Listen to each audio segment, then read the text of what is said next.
Hello, everybody. How are we? I apologize for my tardiness. It's quite the newsy day, and I was with the president talking about that news, so I look forward to taking your questions on it. But first, I want to talk about President Trump's historic and incredible speech last night.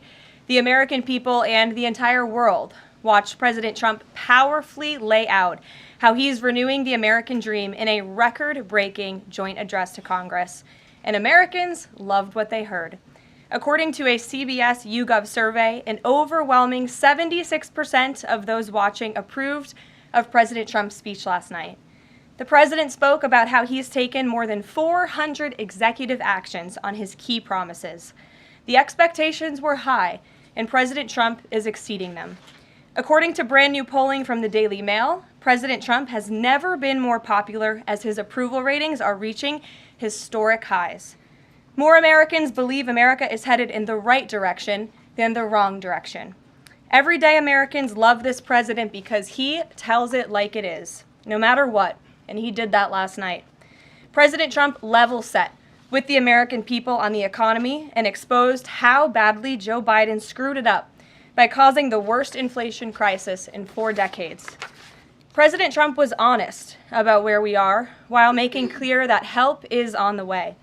As the president declared last night, he will make America affordable again. Last night, you also saw who motivates the president to work so hard. Everyday Americans, who President Trump shined a spotlight on last night in his speech. From Mark Fogel, who President Trump was finally able to reunite with his family and his beautiful 95-year-old mother after being detained in Russia, to Peyton McNabb, whose heart-wrenching story motivated President Trump to end men in women's sports, and to Allison and Lauren Phillips, the mother and sister of Laken Riley, who President Trump honored by signing the Laken Riley Act to ensure her name will live on forever. In other amazing and surprise moments, President Trump honored the life of Jocelyn Nungare, who was brutally murdered by illegal alien gang members. He ensured Jocelyn will never be forgotten by renaming a national wildlife refuge in her home state of Texas to honor her life. And in one of the greatest surprise moments of the night, DJ Daniel, an incredible 13-year-old boy who is beating brain cancer, saw his dreams fulfilled by President Trump when he was made an honorary Secret Service agent. And finally, after nearly 4 years, President Trump delivered justice for the families of the 13 American heroes who were killed at Abbey Gate in the Biden-botched Afghanistan withdrawal, which was one of the worst humiliations in the history of our country. President Trump announced that we have detained Mohammed Sharifullah, the monster who was responsible for that horrific attack, and he was delivered to Dulles Airfield earlier this morning. On his first day in office, President Trump's national security team across the federal government prioritized intelligence gathering to locate this evil individual.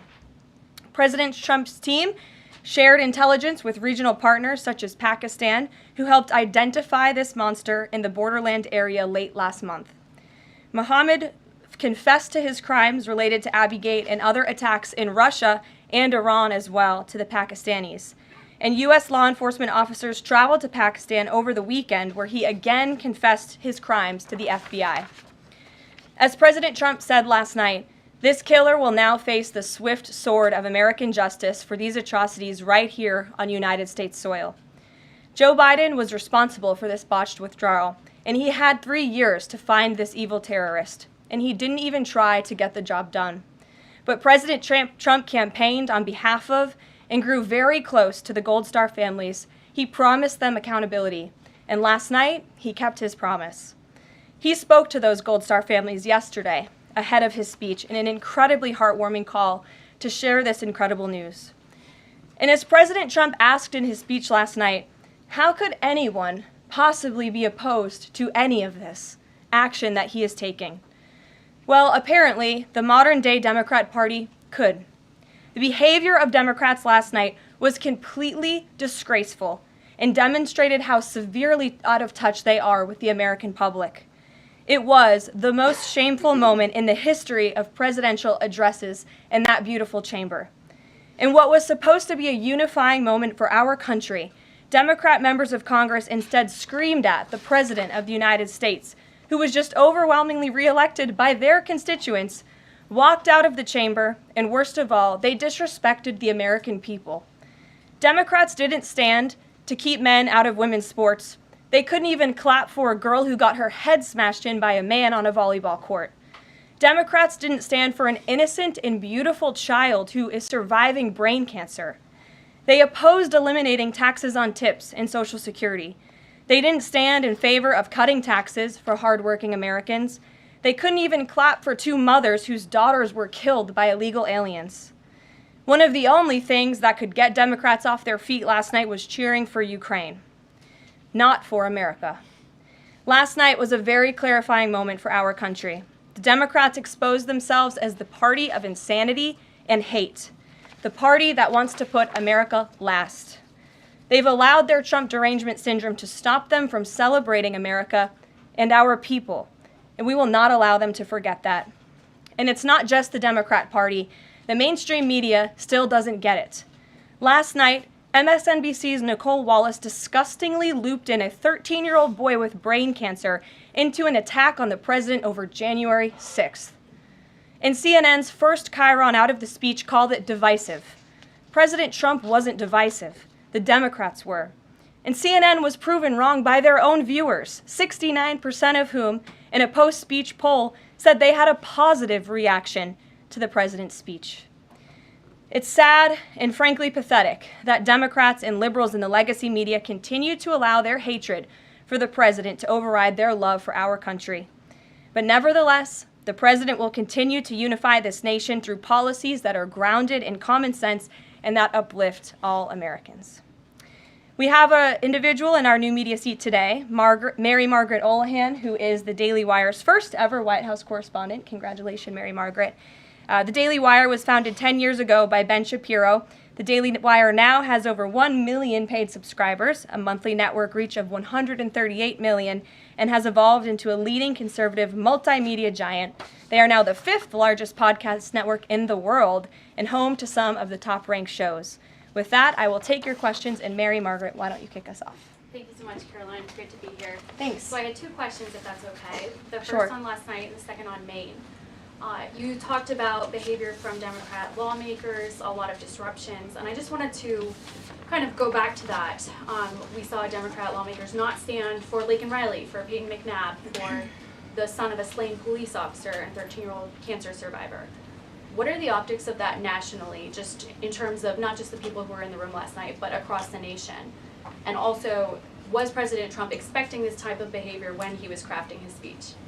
So I gave a quote to one of the media outlets in this room yesterday that Democrats behaving like children would be the least surprising thing of the night. And unfortunately, that quote did turn out to be true. I think the president and everyone, frankly, was surprised by the Democrats refusing to stand for not the president's policies, because frankly we expected that, but for the everyday Americans who President Trump was shining a light on their stories. Mark Fogel, for instance, an American school teacher who was detained by the Russians. President Trump freed him. If Joe Biden had done that, they all would have been on their feet, but because of it came from President Trump, they weren't. So we think it's very sad, but we're very proud of the president today, and the American people are the people that this president cares about most, and the reviews are in, and everybody loved his speech. Thank you. And then on Maine, we know that the governor of Maine has really pushed back against the president's executive order saying that boys should not be in girls' sports. I spoke with a lawmaker from Maine this morning who told me she'd been censured by state lawmakers for calling a man and speaking up on this. What is the next move for the White House in this battle to protect the integrity of women's sports? Yeah, well, the Department of Education has sued the state of Maine. As you know, there's ongoing litigation.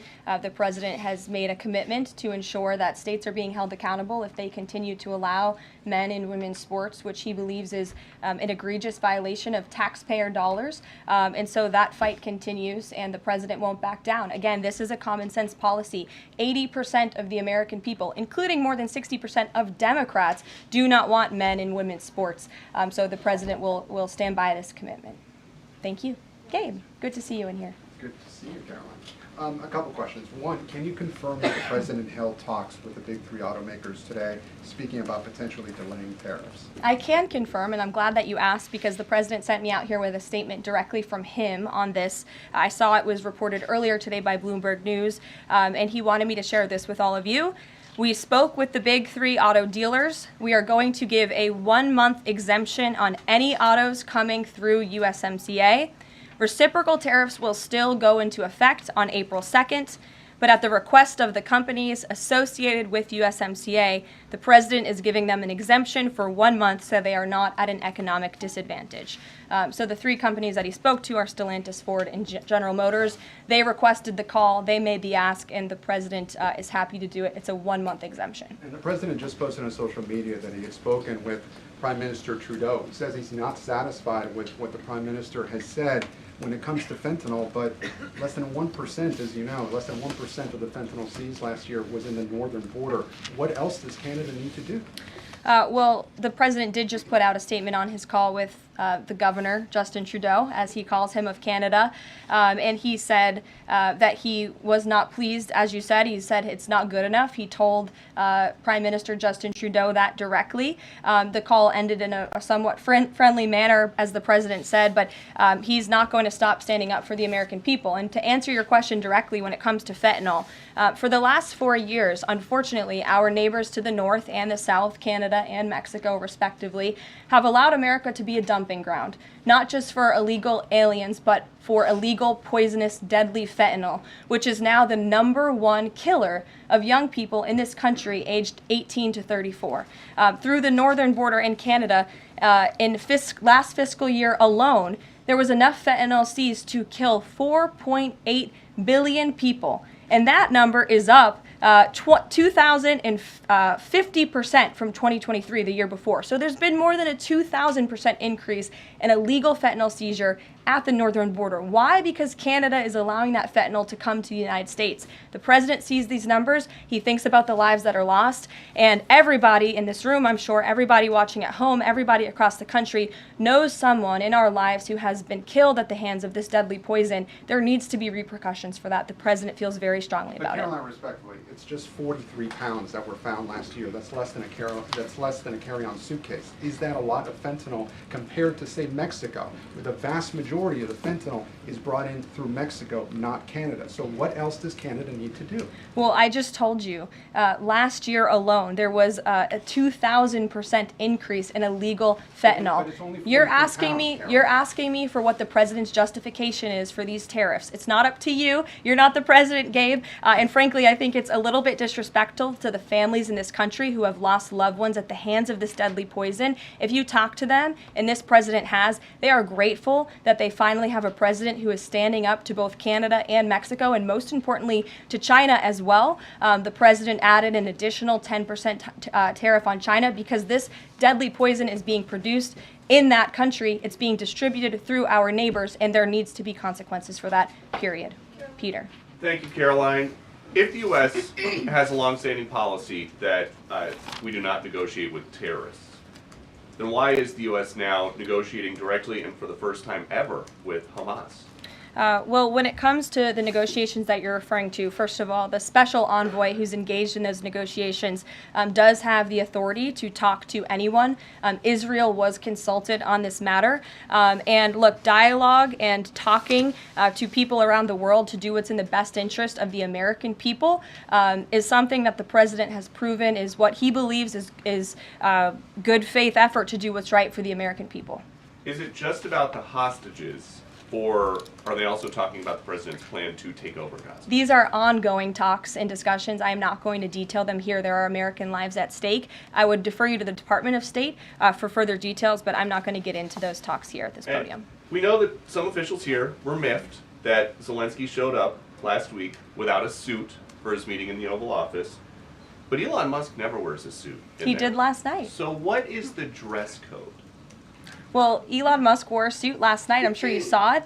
Was he spooked by the Zelensky getting kicked out? No, I don't think so. I'm just pointing out that he did wear a suit last night, and I think the president liked that very much, and he looked great. Speaking of the president, he just passed me a note while I'm standing here. He wanted me to hold this up. This is the poll that I cited, the CBS YouGov poll that shows that 76% of those who watched the president's speech last night approved of his speech. And so it goes to my earlier point that I made in my monologue about how incredibly sad it is that we have a modern-day Democrat Party who is so severely out of touch with the American public. This is a great poll. The ultimate poll, though, came on November 5th when the president won by an overwhelming margin that he spoke about last night. Democrats weren't happy to hear that either. Ouija. Thank you, Caroline. Back on tariffs, last night President Trump said there will be a little disturbance, but we're okay with that. Can you put a dollar figure amount on how much the average American family should expect to pay as this disturbance? And why should Americans be okay with that when so many are already struggling to pay the bills? Well, first of all, last night, the president told the truth. And he was realistic, and he level set with the American people. And I think, frankly, it's very refreshing, and everybody in this room should be very grateful that we have a president who tells the truth about the reality of the economic situation that we are in, unlike the previous president who lied to everybody's faces, saying inflation was transitory, saying it was under control, saying that the border was secure, when none of that was true. So the president is being frank and honest, and the American people elected this president to have monumental reform and change, including rebuilding our manufacturing base in this country, standing up to foreign nations who have been ripping off our country for decades, and that requires a little bit of disruption. That requires a lot of effort and work that this president is focused on doing.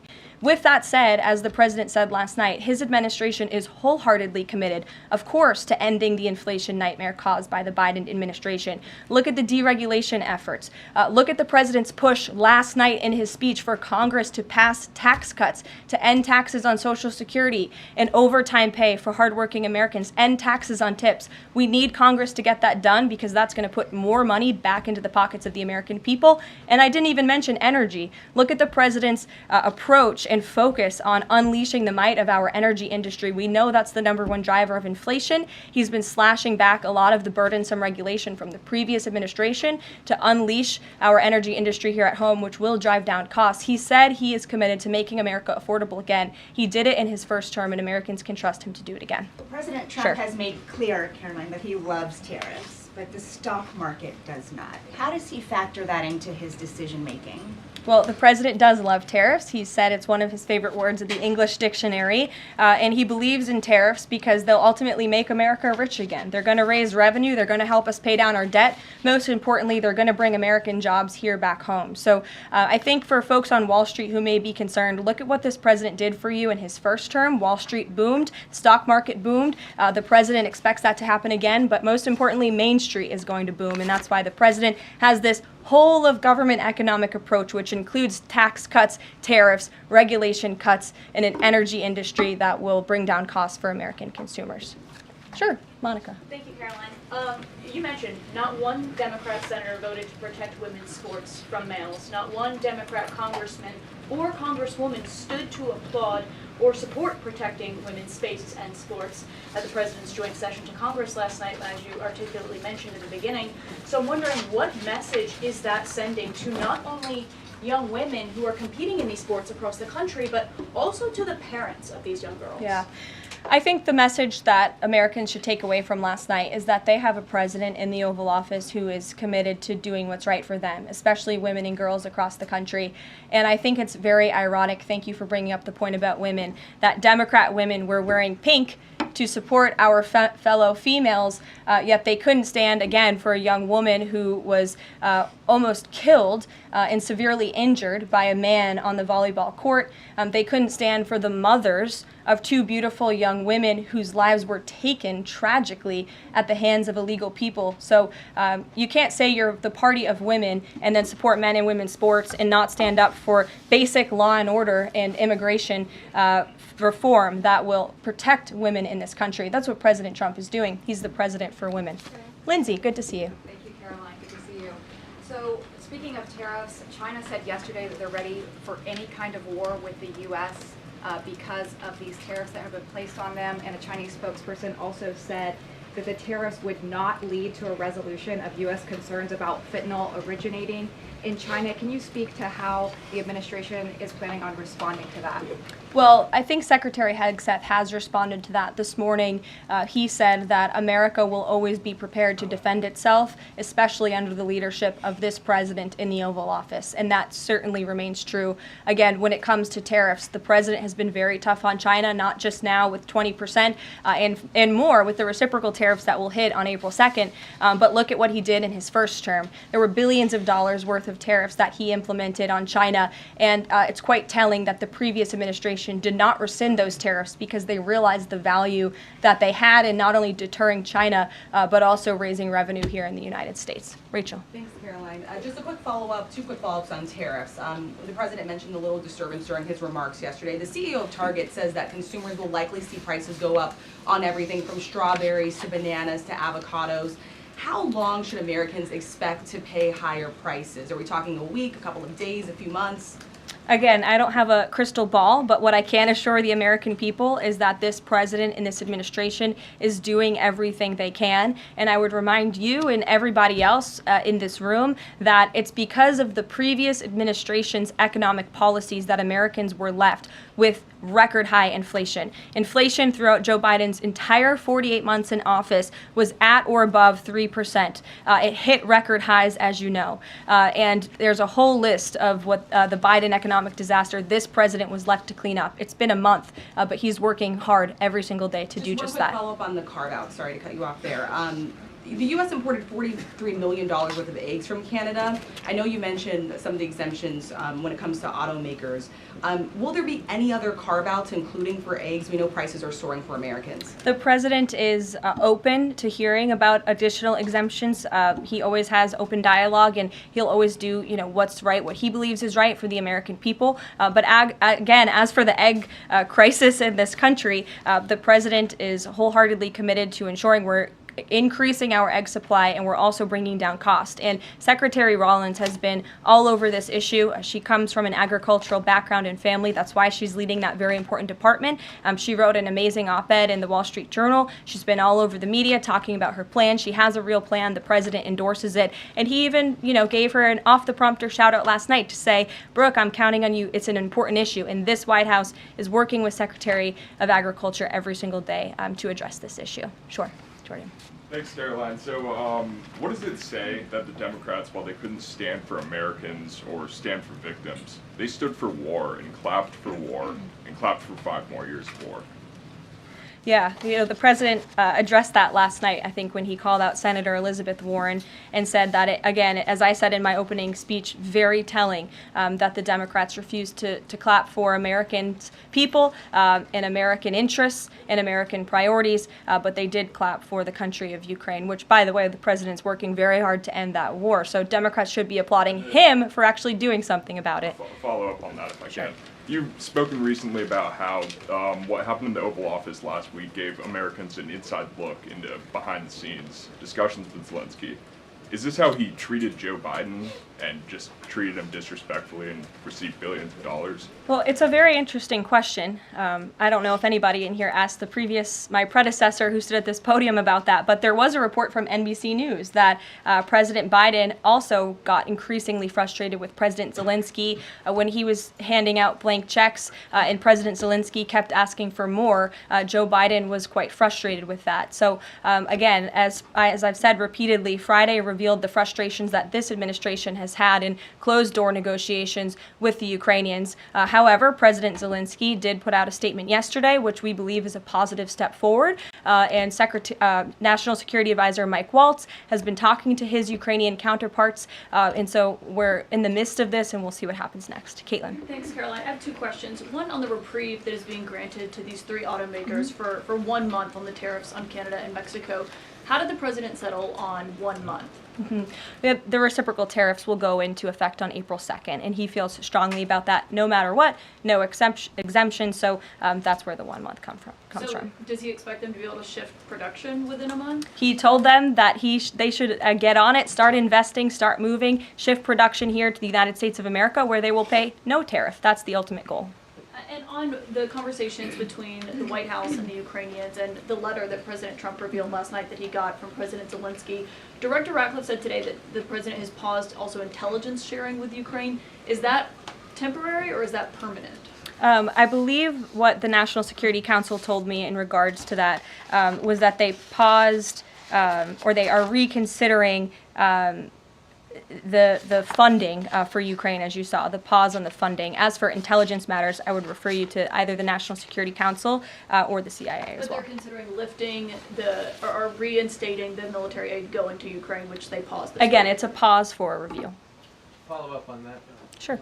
The president read parts of the letter that he received last night from President Zelensky. Can you give us a sense of when President Trump now plans to sign that minerals deal after receiving that letter? Those talks are happening as we speak. I just saw the National Security Advisor. He's working very hard on it. I believe he was going into the Oval Office to give the president an update on where this stands. But again, the president is committed to a peace deal. He wants to see this war end. And I think that President Zelensky's message, which he also shared on X as well, is a positive sign in the right direction. The president also said that the United States was reclaiming the Panama Canal. The president of Panama this morning, or at some point today, said that President Trump was lying. Wanted to get your response to that, and also curious if the president had a reason for not specifically mentioning BlackRock last night when he was praising the company that is buying canals or ports around the Panama. Yeah, I'm not sure if Panama has seen what's going on with their own canal, but as you just mentioned, BlackRock is now interested in investing and taking over the two ends of the port, which is very important because the president was very vocal several weeks ago about the need to ensure that China is not controlling the Panama Canal. This is a very important place for the United States of America. We also saw that the Panama Canal lifted fees on our U.S. naval ships that are going in and out of the canal. That's a win for the United States of America, and the president will continue to ensure that the Chinese government, the CCP, cannot be infiltrated in the Western Hemisphere, and certainly not in the Panama Canal, which is a very important place for our country. Dasha. The president continues to call the Prime Minister of Canada, Justin Trudeau, Governor of Canada. I'm curious what he means by that and if there are any plans that are moving forward with trying to make Canada the 51st state. And I have a follow-up on the economy as well. Sure. Well, the president put that in his True Social account, or his True Social post earlier today.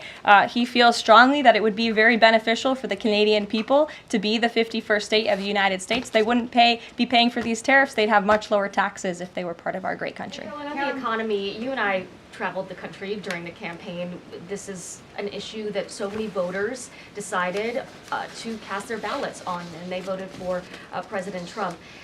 He has started to have that realistic conversation with the American people, that disturbance comment last night. But I'm curious if you can be real with Americans right now as all of these factors are playing out. Are things potentially going to get worse before they get better? Look, I've now been asked and answered this same question just given to me in different verbiage of 3 different times, and I will answer it again in an effort of transparency to the American people because this is an important issue and the American people, this president understands that it is. And again, that's why in his joint address to Congress last night, he addressed this issue with a realistic and honest approach. He talked about what this administration is doing to unleash American energy and to make America affordable again, and this administration is wholeheartedly committed to doing it. And I would remind the American public that the first-term record of this president speaks volumes. That's why they reelected him, because they know that he can fix our broken economy, and it's very, very broken from the previous administration. Stephen. Thank you, Caroline. I've got 2 questions, one on press access, the other on fentanyl and tariffs. Sure. On press access, your predecessor, Karine Jean-Pierre, who presided over many novel press access restrictions, criticized the recent changes to the press pool made by your office. She said in an interview, quote, what we're looking at is what North Korea is doing. What's your response to that, and can you say anything to allay concerns that unfavorable coverage will be punished in this new press pool system?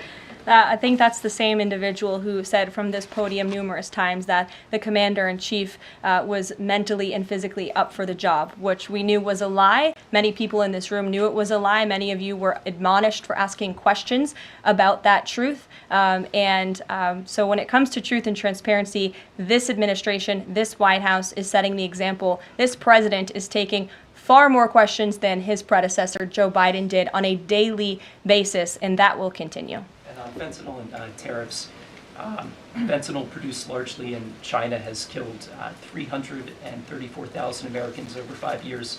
According to CDC data, that's about 1 in every 1,000 Americans. President Trump has cited this for applying new tariffs to Canada, Mexico, and China. But in addition to China's talk about being ready for any kind of war, they said yesterday, the foreign ministry said that, quote, the fentanyl issue is a flimsy excuse to raise U.S. tariffs, and, quote, the U.S., not anyone else, is responsible for the fentanyl crisis. So what's the response to China that the talk of fentanyl is just an excuse for tariffs, and what does that say about the resolution? Well, of course, the country that is getting very rich off of distributing this deadly poison to American citizens is going to say that. Again, the president knows where the American people stand on this issue. Fentanyl overdoses. Dasha brought up all of us campaigning all across the country. They talked about inflation. They also talked about the border, the illegal immigrants that we're pouring through, but also these deadly drugs. And again, the president keeps in mind those families every single day when he is making these tough decisions. But it's a necessary decision, and he's no longer going to allow the United States of America to be a dumping ground for illegal immigrants and for illegal drugs that are killing our nation's people. This is the #1 leading cause of death in our country, and there needs to be action taken to ensure that cannot continue. Thank you very much, guys. We'll see you later. Thanks, Caroline.